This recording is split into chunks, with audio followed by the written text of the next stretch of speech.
Hello and welcome to episode 84 of Nintendo Therapy, a show about the latest Nintendo news and rumors, as well as a celebration of all of the things Nintendo. And this week, coming at you from three separate continents.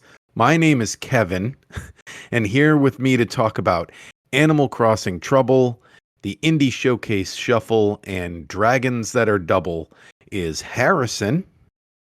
Our record is still 3. I want to do 4 one day. 4 continents. Maybe we'll get there. Maybe we'll see. We'll see. But that third continent fella is Josh, joining us from the Nintenvania podcast. How you doing, Josh? Kevin, Harrison, thank you so much for having me on the Nintendo Therapy podcast. I'm doing very well, thank you. I'm enjoying my Friday morning here. It is nice and beautiful out here.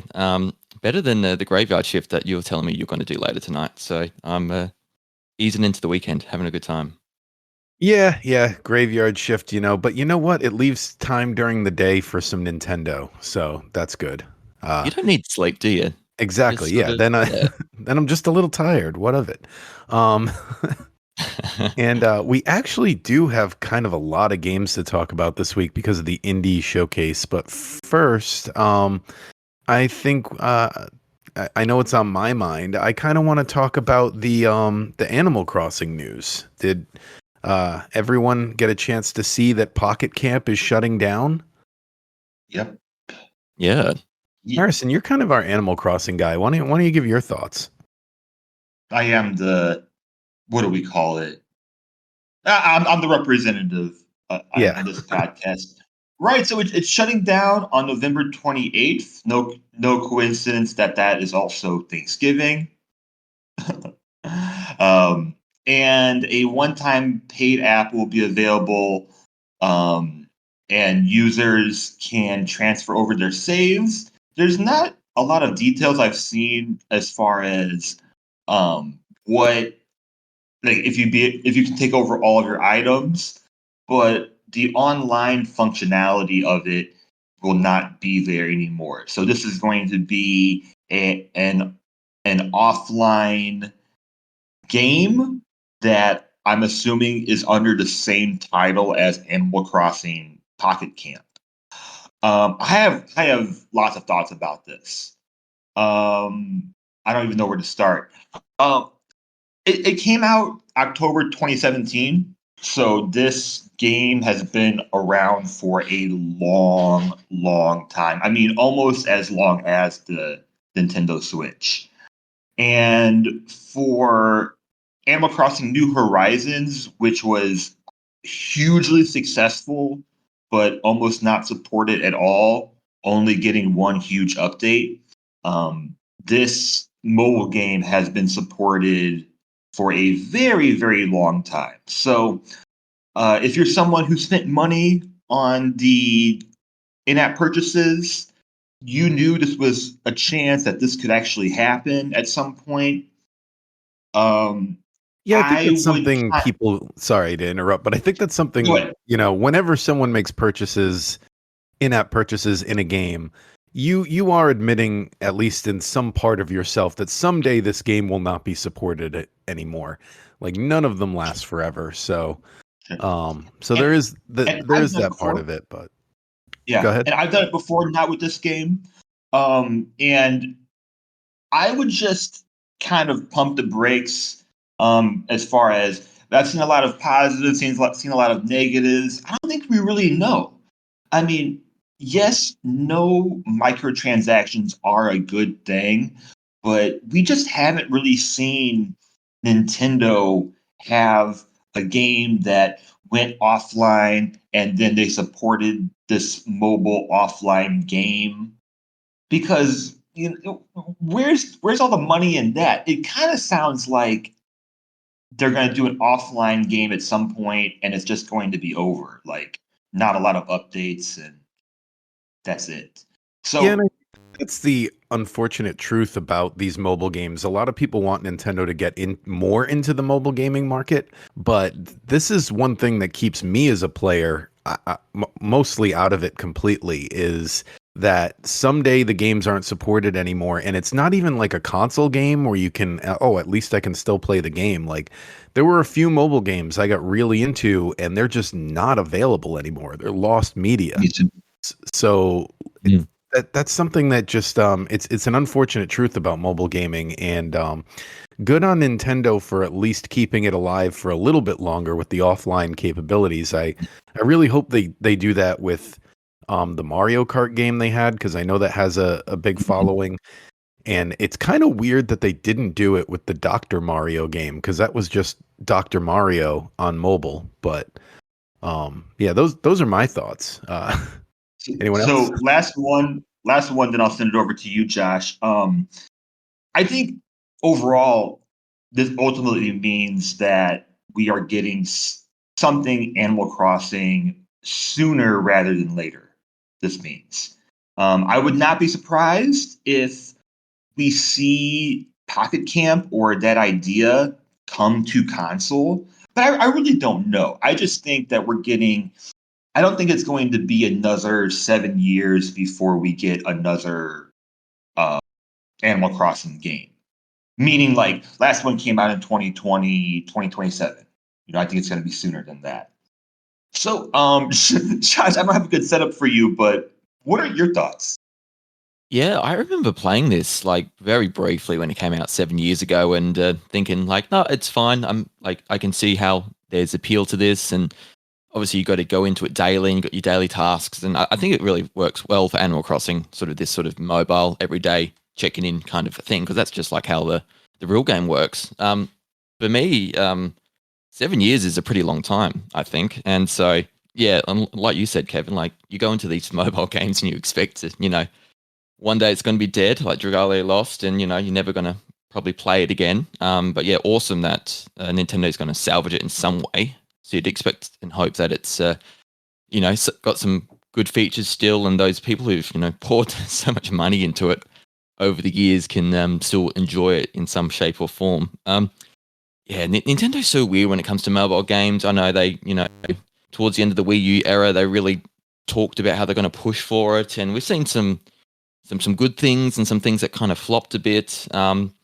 Started all the way back in Mario Run, where I don't know if they felt that was a success because they're trying to put the price tag on a mobile game that was a bit higher than the $1 or $2 that people sort of just easily throw around when they buy a mobile game. So I agree. I think yeah, if I remember correctly, they charged $10 for like full access, when I think people would have they freaked looked out people.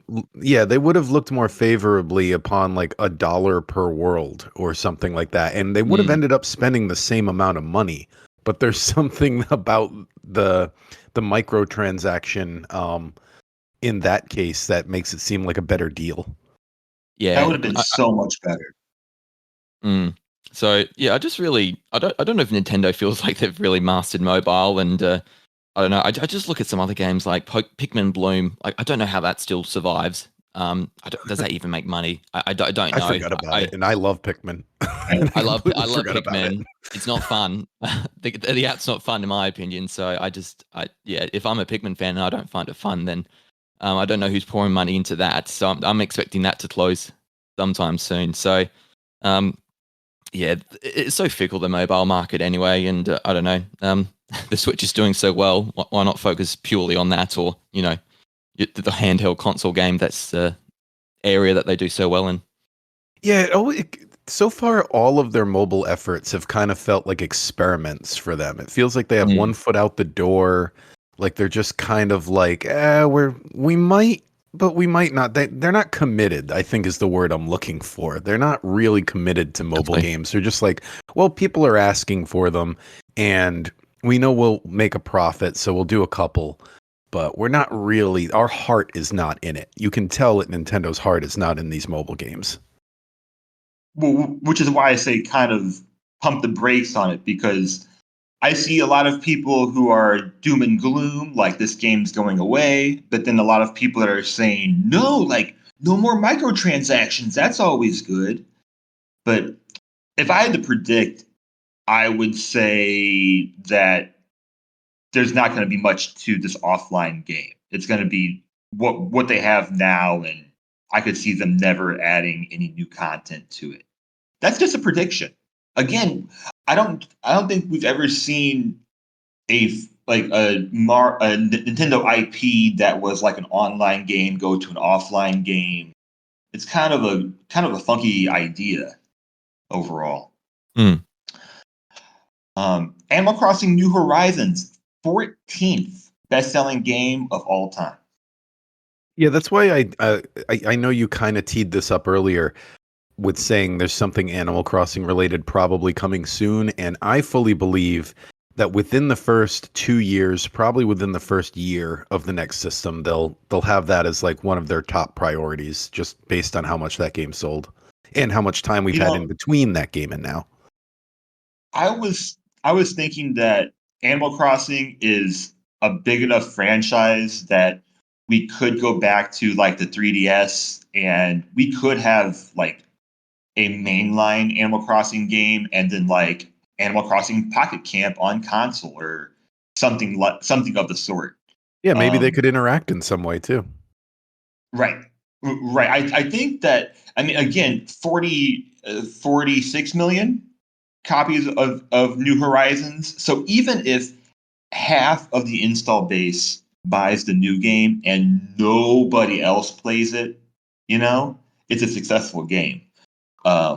So yeah, I mean, we had New Leaf, Happy Home Designer at the same time. I could see something like that on the new system. Possibilities are endless.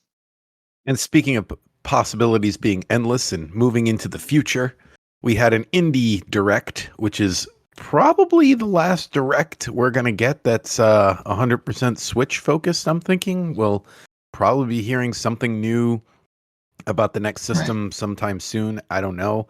That's a topic for another day. But yeah, a lot of games showcased in this thing.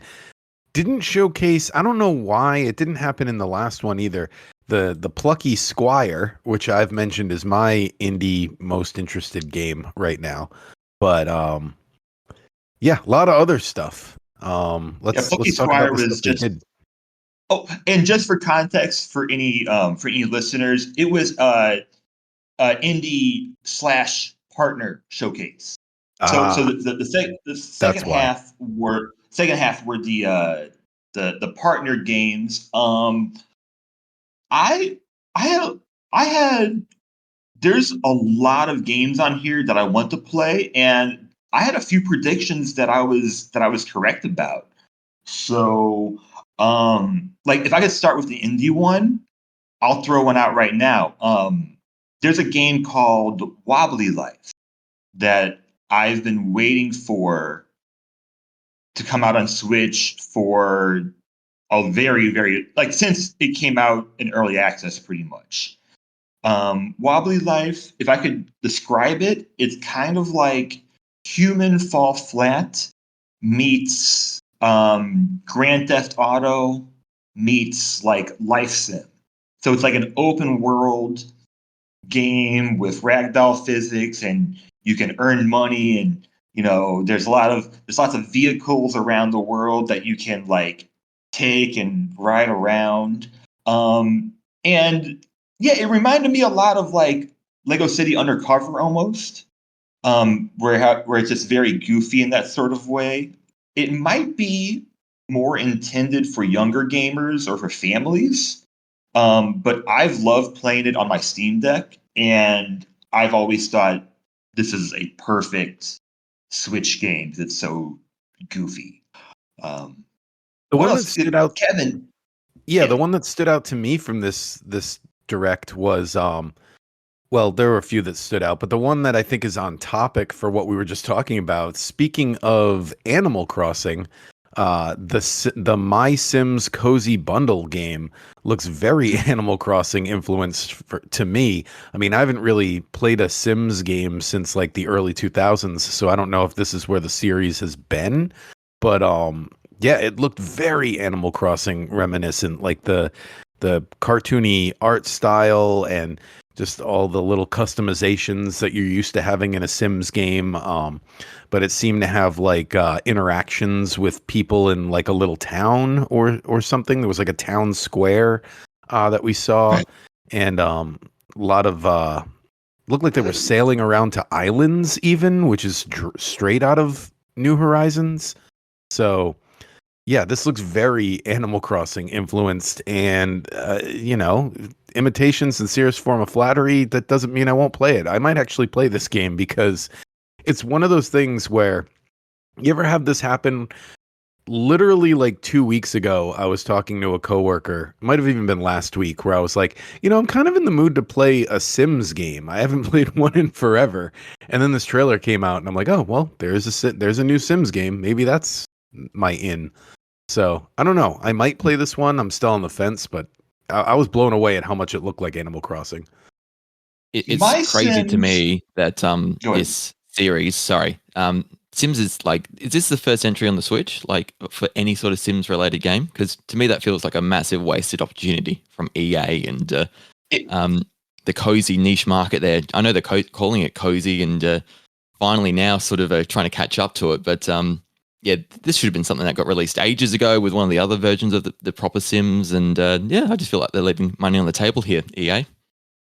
Well, I think it is. It looks like there were plans to bring Sims 4, but it got canceled. I'm just fact checking real quick while you guys are talking, Well, and yeah. My Sims. I almost I kind of disagree in a way because the timeline, especially if you look at this direct and wait, what other? I can't find it now. But I think we're going into the Wii era in this next Switch system. So I think the timing on this is might be okay because My Sims did it come out in 2008, I think, or My Sims Kingdom came out in 2008, I believe. Um, so yeah, I mean, I guess what I should say is better later than never. But I actually thought we were going to see this game on the next system. I'm pretty excited about it. I've never played My Sims Kingdom. I don't think. Maybe I played it a few times. Um, but definitely excited to pick this one up. I'm hoping it's not going to be a $60 bundle since it's going to be a remake of two games. I don't know if it's going to be any different. Yeah, it's definitely an interesting spin-off of the of a series I haven't paid a lot of attention to. And Yeah, you're right about nostalgia for the Wii. We're almost at it's almost like we almost skipped over the GameCube because I feel like Nintendo 64 nostalgia was huge, and then we got like a little brief period of GameCube nostalgia where they were re-releasing like the early Pikmin games and the Metroid Prime and stuff like that. But it seems like I'll say they're equal. Not that we skipped over, but I feel like GameCube and Wii have like equal nostalgia right now in the gaming culture. So we're almost over Nintendo 64 at this point. right. I think next system everything's in play. DS, 3DS, GameCube, Wii, and I mean, this next system could go into 2030. So we could be seeing, Breath of the Wild's back. you know, uh, Mario Odyssey is back, something like that. Well, yeah, I mean they This is kind of re-released Skyward Sword, so that's what that would kind of be like. Or there were a lot of games where they're like, look at The Last of Us. There's a lot of games where they remake it, and you're like, really? I thought that game just came out, and it's already getting a remake. So I could totally see them doing that with Breath of the Wild or Tears or something. Definitely. I think it's all in the play. I mean, I think even like Link to the Past is due for another remake at some point. So this is kind of fun. How about we just go around? Josh, is there any game that excites you from this direct? Yeah, well, I love the fact that they were bundled together. I thought it made it feel a bit more, have a bit more gravitas to it, and I thought it was great to sort of get the indies up there with the other sort of third-party publishers, developers on the Switch, and there's some decent stuff there, and especially if you're a JRPG fan. But For me, my podcast is Nintenvania, so I love Nintendo and Castlevania, and I'd pick that name because it's I love Nintendo games, but also the big ones that sort of made the Nintendo consoles from third party developers, and I felt Castlevania did that on the NES and so forth. So getting the Castlevania Dominus collection, that was my number one thing I wanted from any third party publisher. It's I love the series so much. Playing the Anniversary Collection a few years ago, and then Advanced Collection 3 years ago. I love these games. These games are so good, and getting these 3 DS games now on the Switch and playable excites me for a few reasons. Obviously, firstly, to play the games, they're really great. They look beautiful. They take the Metroidvania formula and change it a little bit. Order of Ecclesia, sort of segments it a bit more like the original games. And for me, we're talking about sort of what retro consoles are going to make, shape this new Switch successor. I think we're getting a little bit of a taste of it here, looking at this Castlevania Dominus collection, because it's DS games, dual screen, trying to get that onto a single screen like the Switch has. I played a couple hours of this game, and they've done such a great job at just sort of, getting that bottom touch screen and using, you press a button to get touch controls up, or or the cursor that would be the touch control if you were moving your stylus, but you press a button, then you move the control stick, and it moves it around, and it's like without you physically touching the Switch touchscreen, or if you're docked, you're just moving the control stick, and it does the same action. And so M2, the ones who've been working with Konami to get these games onto the Switch, they've done such a great job to sort of maximize and get the feel of what it would have been like to play that game on the DS, but put it on the Switch. So this could be awesome for NSO, and this same type of feel when DS games, I feel, inevitably come to the service. Got to get a little taste of it here. So that was the big one for me. Don't know if you guys play Castlevania at all. No, absolutely. That was one of the highlights for me as well. Sean, Nice. who is someone who's normally on our podcast, isn't here this week, but he's a huge Castlevania fan, and we were texting about it this week. And I agree with something you said. Like, to me, in my mind, 2 franchises that will always be first party Nintendo is Mega Man and Castlevania, despite what any of the facts have to say. Because they were so much a part of that original NES experience.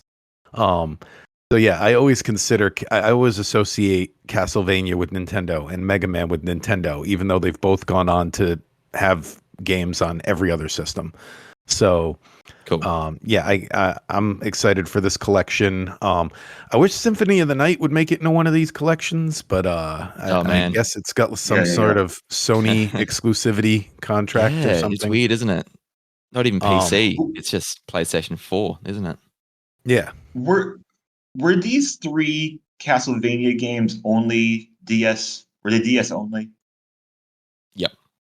Yeah, they were. Okay. I thought so. I was watching videos of it last night. It looks great. It looks beautiful. And I'm very interested in knowing what Nintendo comes up with for specific DS games. Unless it's actually giving us a dual screen with the next system.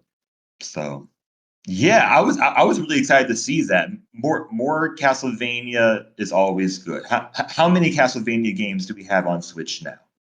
Josh, do you know? We got the 3 from the NES. We got like Bloodlines. You got the Anniversary Collection, which had Super Castlevania 4. You got the Game Boy one on Game Boy ones, Switch Online. Yeah, we've got these ones now. We've got the really not great ones on the Game Boy as well now. So we're missing the 64 ones. We're missing some of the early PS2 ones. Castlevania Judgment. I don't know if that will ever see the fighting game. The Sega Genesis one's on there too. Castlevania X, right? I think that's on the Genesis service. That's in one of the collections. Lords of Shadow 1 and 2. We need them. Get a revival of those 3D games going. The first one's great. Second one's I don't know. I'm not as keen on, but Yeah, those and the 64 ones I'd be keen to sort of dabble into again. Yeah, so many. So many.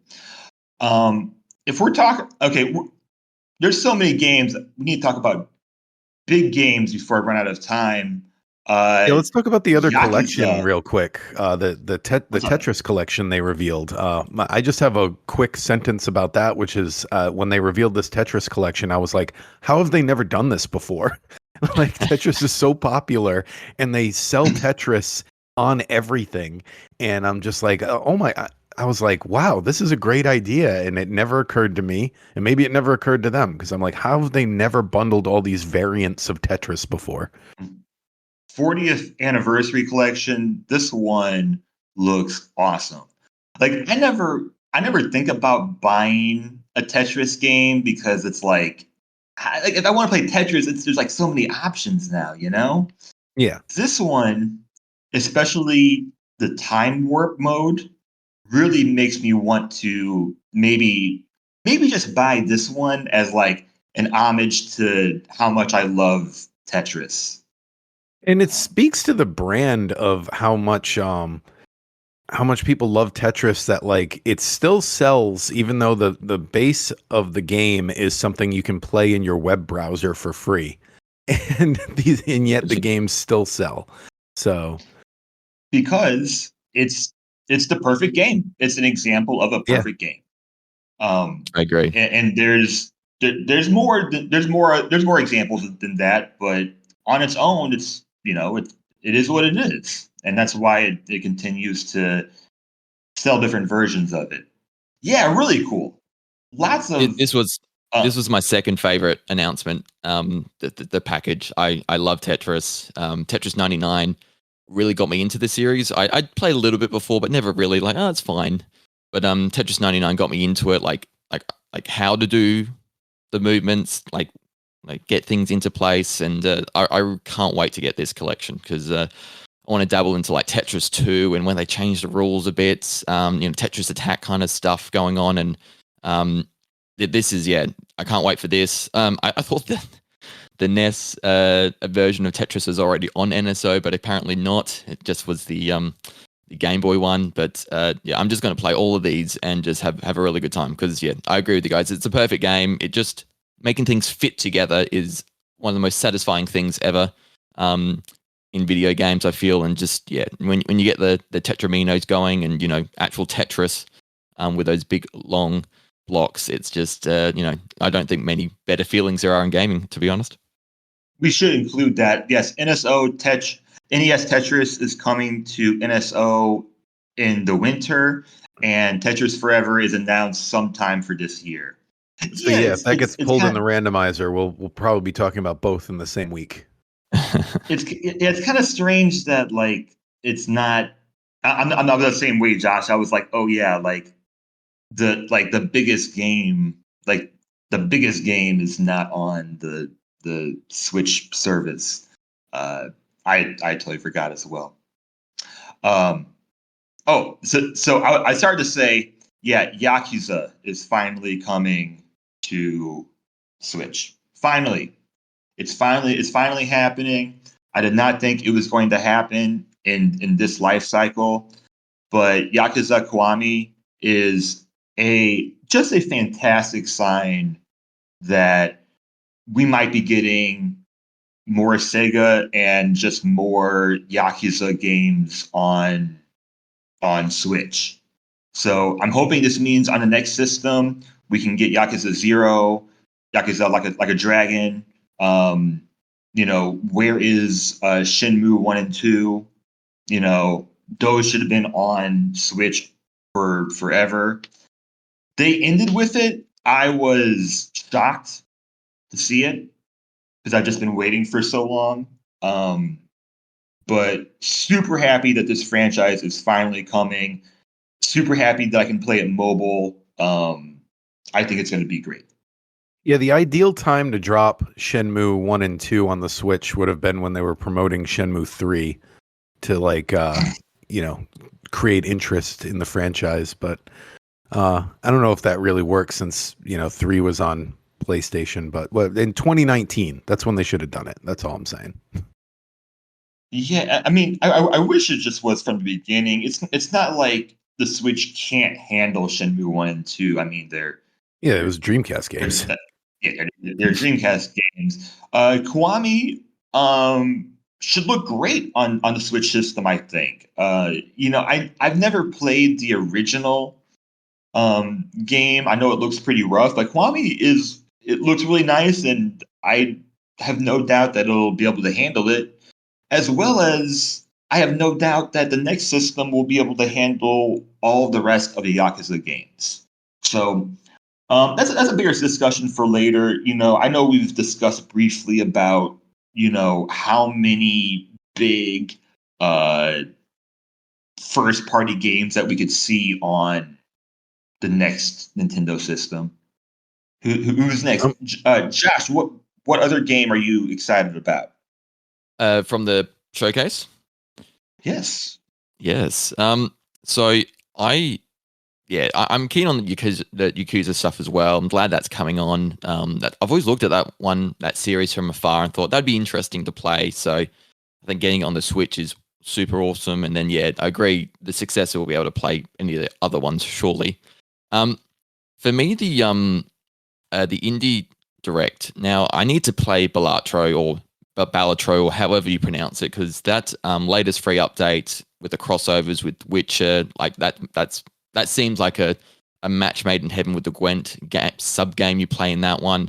Vampire Survivors, I love that game so much. Dave the Diver, I've never played, but I've heard so many good things. And then Among Us, uh, this game, like I hear so many good things about.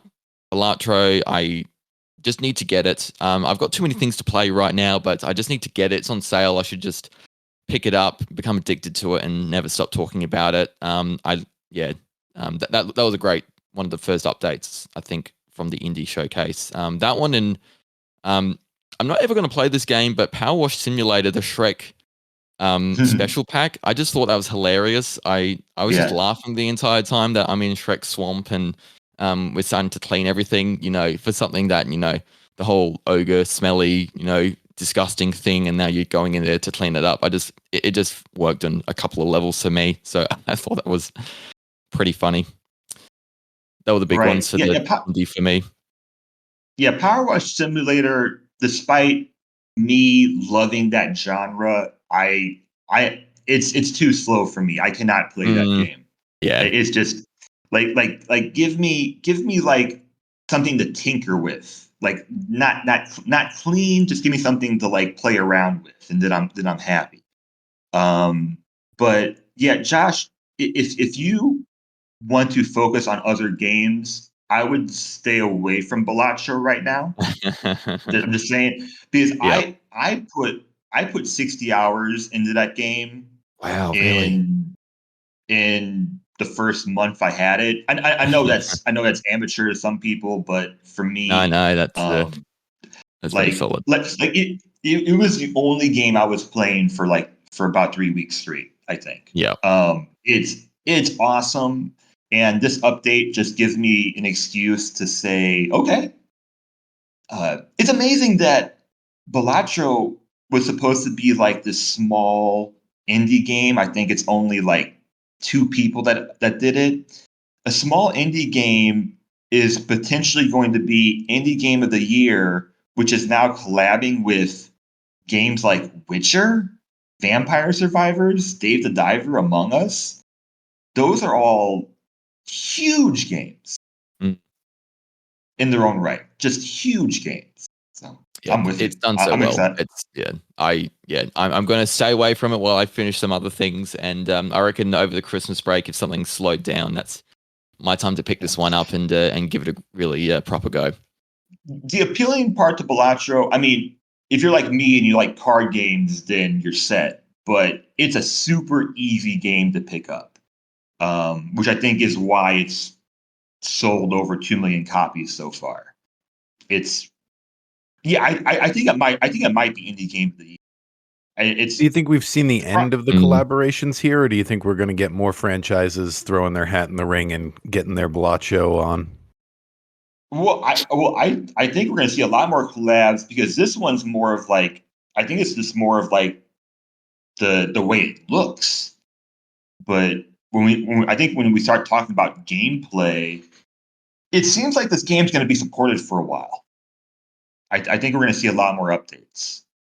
Yeah, it's hard to say. If you're an indie developer and you're expecting to do a small indie game and then you end up selling 2 million copies, it's hard for me to tell like what that developer's motivation is going to be, you Well, know? especially because like who sees that coming for a card game, and not even like a trading card game, but one that's more like a an actual card game that you could play with, not that you could play with a deck of cards, but you know what I'm saying, like just a straight up card game. As far as I know, I there's no have story, right? There's nothing else going no. on there. So it's just interesting that I don't think anybody saw that coming. No, it just took off immediately. I don't think the developers saw it coming, and I don't know. I don't know what I would do in that situation. It's impossible for me to know. Like, would I say like, all right, I'm done? you know, like, at this point, I've done more than You're very set excited after to see. selling 2 million copies of a game, aren't you? Like, if you wanted to throw it in and just go somewhere across the world, start a podcast and Yeah. record with 4 different people in 4 different continents, then like, hats off to you. You're allowed to do that. Oh, we could easily do 4 continents with that money. Oh, for sure. Easily with that money. So yeah, I mean, I look at Eric, Concerned Ape, still doing updates for Mm. Stardew Valley for free, and that guy has sold over 25 million copies of his game. I mean, he's a billionaire. I mean, he's got more money than he's ever going to need, I bet, and he's Yeah, still doing. definitely. And I mean, at some point, it's just a passion project. It's just he doesn't he could be putting out just more paid content. Anyways, That's right. did you guys see the Date Everything game? You guys see That one I that? didn't see, no, Yeah. because I mainly watched the trailers for the No. ones that came up in my YouTube feed. I didn't watch the actual direct, so I didn't get that one. It was Oh pretty my fun. god, Pretty funny. go watch it after this podcast. This is Okay. this is by far the biggest surprise. You ever see a game where it's like that is so weird? I want to play it. Because Mm. I would never buy a dating sim game, like a game that's primarily focused as a dating sim. But who decided to put a game on this direct where you can just date the objects in your house? It it It's so seems so trashy. stupid. It seems so stupid. I'm not gonna buy it, but I am intrigued. Like, It's extremely stupid and trashy and just, everything that's bad about reality TV dating shows like Love Island, but it's done in such a funny, bad way that it's good. I think that's the way to describe it. I don't know. Um, yeah, my partner Michaela sort of was laughing at it. It was like, oh, like that's definitely not something I would want to play. And then she starts watching it and she's like, oh, actually, that does kind of sound like fun and be, one of those guilty pleasure games that you don't tell your friends about that you play, but you just be playing it late at night, enjoying the heck out of it, I feel. So she might get it next month. I yeah, I mean, I have no shame playing bad games. But I mean, would I spend money on it? Probably not. But this trailer has stuck in my head since I watched it. It was like, I was like, do people do? Well, I shouldn't say that because there is a certain person out there. Right? Anyways, yeah. Imagine wanting to date objects around your home. If you're looking around your house right now, thinking about that, that, Yep. that was my biggest surprise in here. Um, we're we're getting some bangers. Pizza Tower came out on Switch already. Kevin, you should check out that game, Pizza Tower. Like extremely 90s nostalgia. Mm. Um, Which that's the one that's inspired by the Wario Land games, I believe, right? Is it inspired by Wario Land? I think Is it I so. thought it looked. Anton Blast? Is that what you're thinking? No, Or am I I getting thought it was confused? Pizza Tower, but You might be. Yeah. Pizza Tower is the pixel one. I definitely watched the trailer for it. It's 2D very side colorful, very scroll. bright. I love games like that. Yeah, it's out now. It's gotten outstanding reviews. It's just going to be another great indie on the Switch system. You're right. I was thinking of Anton Blast, Josh. You're right. Anton Blast. That's right. That's right. Yeah. Yeah. Pizza They Tower look is very very similar, unique. actually. Now that they're both very colorful Yeah, games. it's same vibe, I feel. Yeah. Yeah. Patrick Starr is getting his own game. Yeah, where he's I'm gonna not a. wobble around there. I'm surprised there's still any juice left in the SpongeBob factory. To tell you the truth, like it's so funny how that's becoming like the generation below me. It's their Simpsons. You know what I mean? It's been around It forever. is. It really is. I feel like I just missed it at my age. Mhm. But I'm with you. It has become like an empire. Um, and just through meme culture has become even more popular. So yeah. Uh, I I'm happy they're gonna do a remake of the Epic Mickey game, and I wonder if that means if we're going to see like a new Epic Mickey game at some point or a remake of the second game. But it looks great, and that's going to be out September 24th. So I know we're kind of wrapping up at some point. It's I interesting to note, though, all of these, like, we didn't get anything that had a release date that was like late 2025, which, you know, It's while all we're spring. while we're whispering our conspiracies for the Switch 2, it's just more indicators of how the Switch is nearing its end right now. Like we're getting the release dates for stuff they're announcing is getting closer and closer and Mm, closer, you know? yeah. Right. Yeah, there was a lot of stuff had been previously announced. This is like, here's a release date. Yep. Yeah, look forward to it. It's only a few months away, so you're totally bang on. I reckon it's getting the stuff out ready, because I think in a few months we'll hear about the next one, the successor, obviously. Right. But I'm surprised how like after this presentation, I feel like the seventh year has had lots of games. Just I'm Yeah, surprised. everyone Like expected it to be dead. You remember at the beginning of the year, people yeah, were like, "Oh, Nintendo has Mm, nothing announced this year. We're not going to get anything. It's going to be a very we dead year did. for Nintendo." And we got a ton of stuff. They just announced that's it right. 2 months before they released it most of the time. Yeah, you did. I mean, if you told me in January, like this year, we'd get a Zelda game and a like a Mario RPG game, I would have been surprised. I was surprised when they were announced. So um very happy with like after this presentation, I just feel like this year is very, very solid. Like we're getting new games, we're getting remakes. We're starting to see DS and Wii games coming back. And I just think it's a sign of what we're gonna see on the next system. 40-minute presentation, was pretty happy about it. Of course they showed like little parts of the Dragon Quest 3 HD 2D, like little parts about that. uh I'm assuming that's the last time we hear about that game because it comes out in November and we've seen it in every direct pretty much leading up to it. A lot of things coming up pretty Mm. soon. I mean, Kevin, next month we're talking Zelda next month. Can you believe it?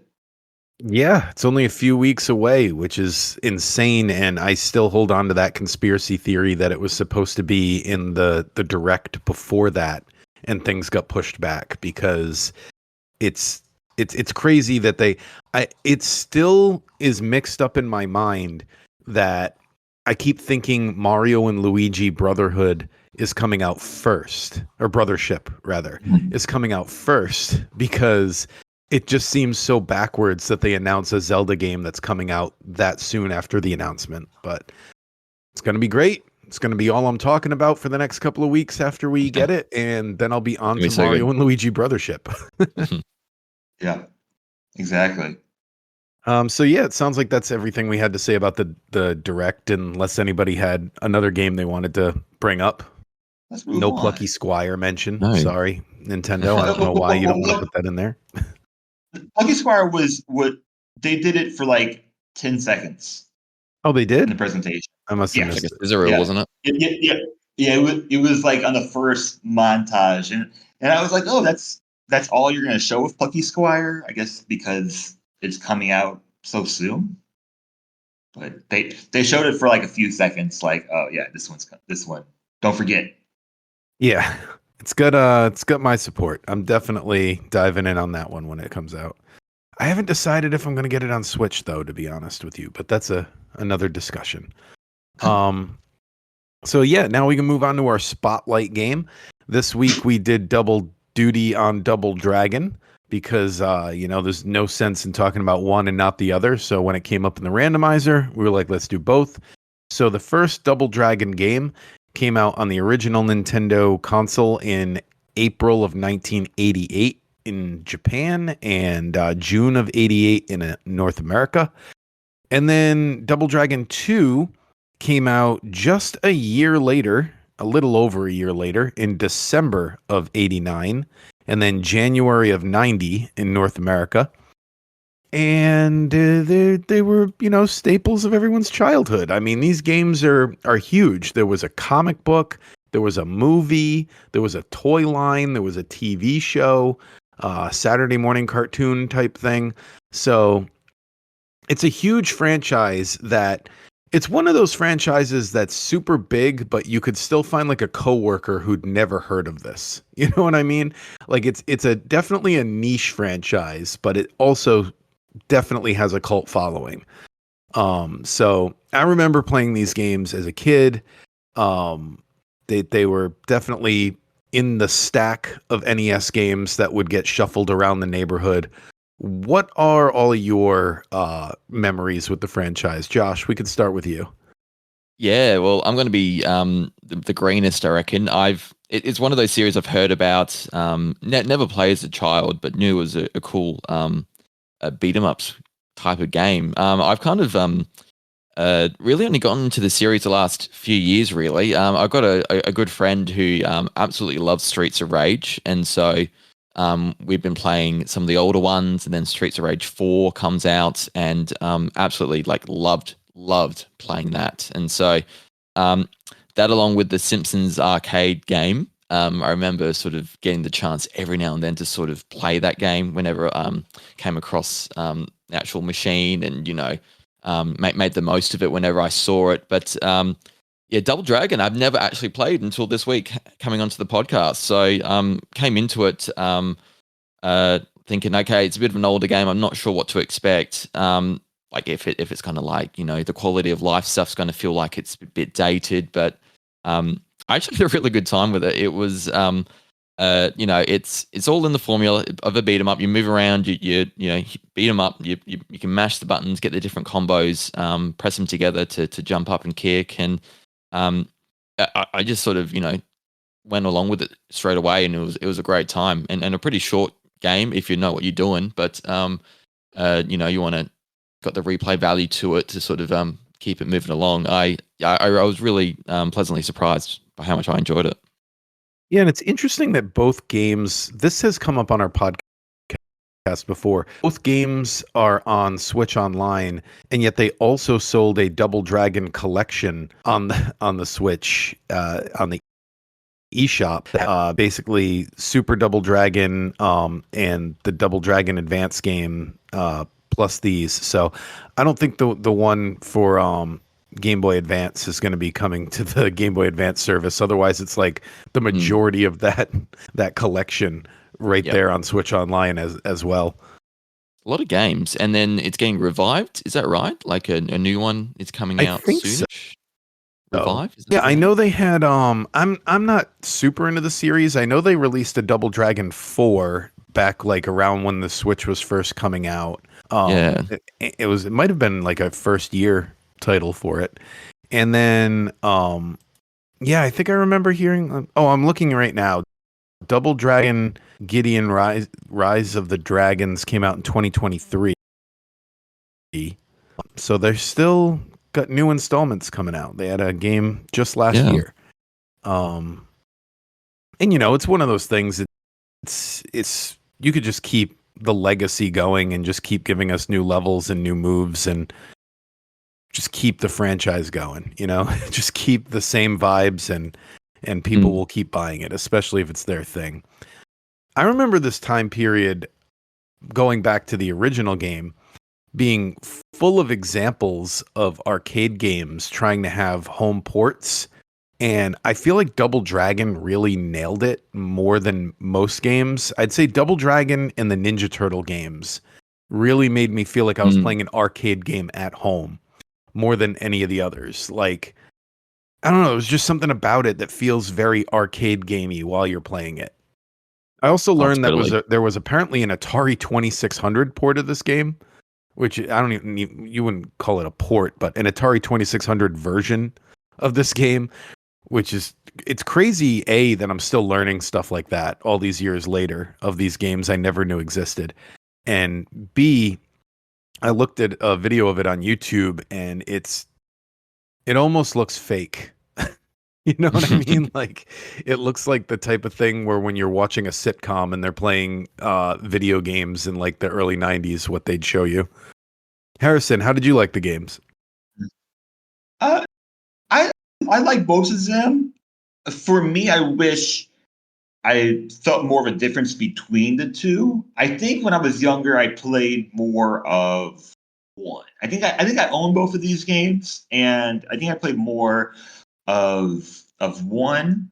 I I think think I it's played more at two. We're opposites. yeah, yeah, and I like the controls more in one, and I think they both look they both look and sound great. I think they are two of the best looking and sounding games on NES, and I just love to see how NES has progressed through its life cycle. You can see when it gets closer to 1990, just how many different colors they're using in games, and Double Dragon has more colors than maybe any other NES game. So, looks nice, sounds nice, plays good. I think I have more fun playing multiplayer, with games like this, and I didn't play any multiplayer this week. Yeah, that was a big So, leap so forward for the second game was having the co-op mode in Mm. the first like and it was much better to be able to have couch co-op and play two people back in the day. I always look at other people's reviews when we talk about these games to see if there's anything I'm missing. And I saw a lot of the reviews slamming the first Double Dragon as like a bad game. And I think that's an example of adult minds being more critical of things because as a kid, you would play this game and you just accepted it for what it was. You're not trying to think of how you would have done it better. I think that's like something that changes in your brain at a certain point. Um, and you're not focusing on the parts you didn't like, you're just focusing on the parts you do like as a kid. And because of that, these were definitely staples of my NES library. I don't know if I ever owned them, but they were definitely being traded around as a kid. And same for Double Dragon 2, Double Dragon 3, all of them. It was just in that stack that you had next to your NES, and your options were what you had in that pile of 5 or 6 games. And when that's the case, you look at the game a lot differently, and you're not focusing on these little criticisms or the difficulty level. You're just like, hey, I mean, we've said this on the show before. Sometimes you're just like, hey, this game works. And that was enough back then. Like like this game functions and I'm not dying unfairly. There's not like enemies attacking me that I can't defend myself against or bad controls or anything like that. So yeah, I just this will always remind me of that period when we were getting all these arcade ports, and this one was kind of successful at bringing the arcade into your home. And those are my thoughts on the series. I like both these games. 2 is better in my opinion. Sounds like we disagree there, but other than that, yeah, those are kind of my thoughts. They're beat 'em ups, which I tend to not be good at, but I love them. There's And always you a bit have of to like. What was that? go ahead, Josh. Go ahead, Josh. Thank you. Sorry. I feel it's always a bit of like you can just sort of mash away as well. Like I felt like I was never great at the game, but I could just like press enough buttons and get a random combo in every now and then, and it would do something cool, and I'd get my way through it. But yeah, like having co-op in any beat 'em up game, I think is just I don't know synonymous with the series and sort of what makes it fun. Getting a whole bunch of people together and just sort of trying to blast through these levels and games. So um, that and then I miss the fact that we would get sequels to games like a year or so after the first game. Like bring me back to the time when they could pump out those games so fast. We got the 3 Castlevania games on the Game Boy Advance so quickly, the 3 ones on the DS, but now these days we've got to wait 7 years between mainline Legend of Zelda games. It's you don't know. It was a simpler time back then. Getting a sequel every year or so. Yeah, Mega Man 3 was famously developed in like 3 months. Which is crazy Crazy. because like you guys couldn't have just put the release date back a little bit. Come on. That's right. 3 months they slapped together Mega Man 3. Yeah. This game also randomly a game I'll mention that isn't on Switch Online. I always remember River City Ransom whenever I'm playing this game. Very similar. I don't know if they were inspired. They were both beat 'em ups where you could grab the weapons off the ground and have a little knife or a pipe. It was always those were always the weapons in all of these. They were knives and pipes. Yeah. Do you like weapons in this game? That was one of my questions. I like them in certain. I don't like the knives because you have to be so close to use them. I like that the pipe gives you like a little bit of a advantage in terms of reach, but it's always a gamble. You can't go straight for them because you're so vulnerable while picking them up. So that's always a fear of mine when I go for the weapons. I wasn't sure if it was a pipe or like a wiffle ball bat or something like that. Oh yeah, it could be a That bat. I don't wouldn't. know. They all blur together because you've also got the you got River City Ransom and you've got the what was the one I think Josh just mentioned it. The other big beat 'em up that was in this Streets of Rage. Streets of Rage, that's the one. You got them in there too. And then that's all kind of loosely connected to Street Fighter, isn't it? Not sure. I think Streets of Rage is like in the same universe as Street Fighter or something like that. Not sure. Maybe. I'm doing a quick Streets in Google. the title. Yeah. Not sure. All these games go back to Bruce Lee somehow. Everybody's got abs. That's that's how these games function. Street Fighter shared universe. All right, let's see. Double Dragon was Final the Fight. best. Final Fight is the one that's in the same universe. My bad. But that's another one. See where they all So pick many. me. Yeah. Yeah, so many. So it sounds like we all enjoyed it. Yes, Double Dragon, iconic. I started to say that it was the best-selling table arcade game, or the highest revenue table arcade game in Japan in '87, and the highest grossing table arcade game in America in '88 and '89. Just did extremely well. It's interesting. I've talked a bit on here about if you look at regions and years of arcade games, it's really unique about how at one point Japan's really into like fighting games and America's really into like racing games, and how they kind of overlap in a way. Very interesting. Oh, Kevin, I'll start. I put Double Dragon at 35 on my list out of 75, and Double Dragon 2 at 36. They're not different enough in my mind to really put them any more separate. So, for context, it's right below N64 Harvest Moon. It's above Dynamite Heady and Excitebike 64. Kevin, where do you rank this game, and who do you recommend this game to? So I ranked it in a big clump of NES games on my list. It's right above Kirby Adventure and Yoshi, and then right above Yoshi now is Double Dragon 2: The Revenge at number 25. And then the first game I ranked lower just because my memories with the series are really with the couch co-op play. I didn't do the first one as much, so I ranked the first one right below Pokemon Snap at number 43 on my list. It's right above Castlevania Bloodlines, which we were talking about earlier. I still prefer Castlevania 4 to Bloodlines, so I think I would rather play this than Bloodlines as well. And that's how I made my list there. And who would I recommend it to? I would definitely recommend this to anyone who's interested in retro beat 'em up games or arcade style beat 'em up games. If you liked any of those other franchises we talked about, you'll like this. Like, especially if you liked Ninja Turtles the arcade game on the NES, or if you liked River City Ransom, very, very similar games. And if you liked any of those arcade ports that weren't great, like some of those Marvel games, then you'll love this because this was actually done really well. Josh, who would you recommend this to?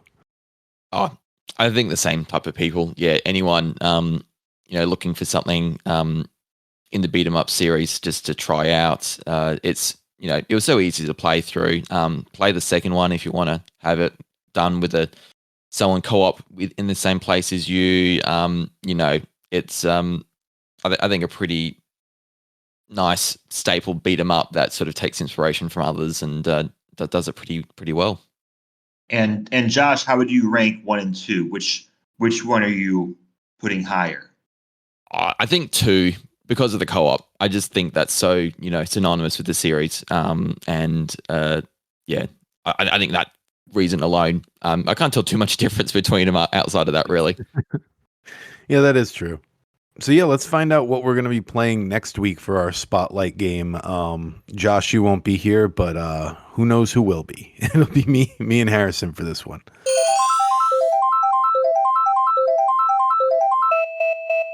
Okay, and randomly selected, we've got Wave Race 64 for the Nintendo 64. What, is that a favorite of yours? Oh, I love that game. Well, you can send us your thoughts if you'd like, for sure. We'll definitely say them. Because that's definitely one I had as well. Back when I had 2 games for my Nintendo 64, it was good. Just like a lot of people in the beginning. I had Mario 64 and I had Wave Race, and then I don't remember what the third game I eventually got was. It was a while. So yeah, talk about Wave Race, talk about unlocking that dolphin, stuff like that. And before we go, how about you tell our listeners about your podcast, Josh? Tell them all about Nintenvania. Yeah, well, so Nintenvania is a fortnightly podcast that I produce based on everything Nintendo, all the news and topics of the fortnight, I suppose. Anything like that. I get a special guest on every episode, so it's me and this other person. Sometimes it's a couple of people. But yeah, it's a similar sort of format to what you, Kevin and Harrison do with Nintendo Therapy here.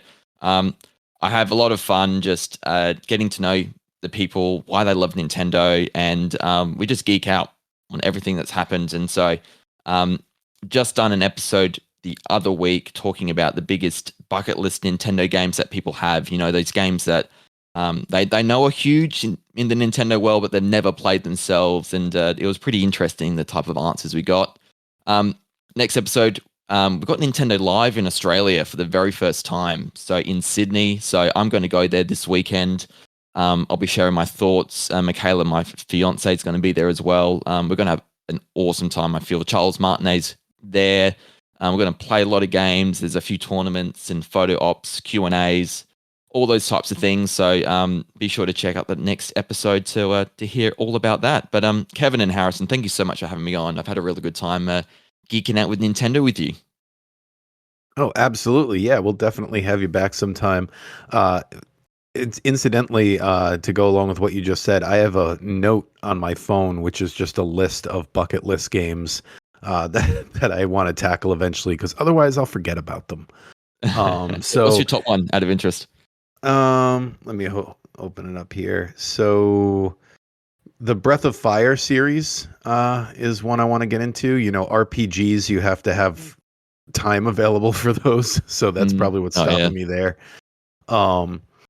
And Mario and Luigi Superstar Saga, got to get on that. Yeah, that looks like the Nintendo ones. Oh, Star Fox Assault is another big one, which I'm going to be playing this year for the first time. So those are the Nintendo ones that I see first here. Don't have to go through. It's a big list. Solid though.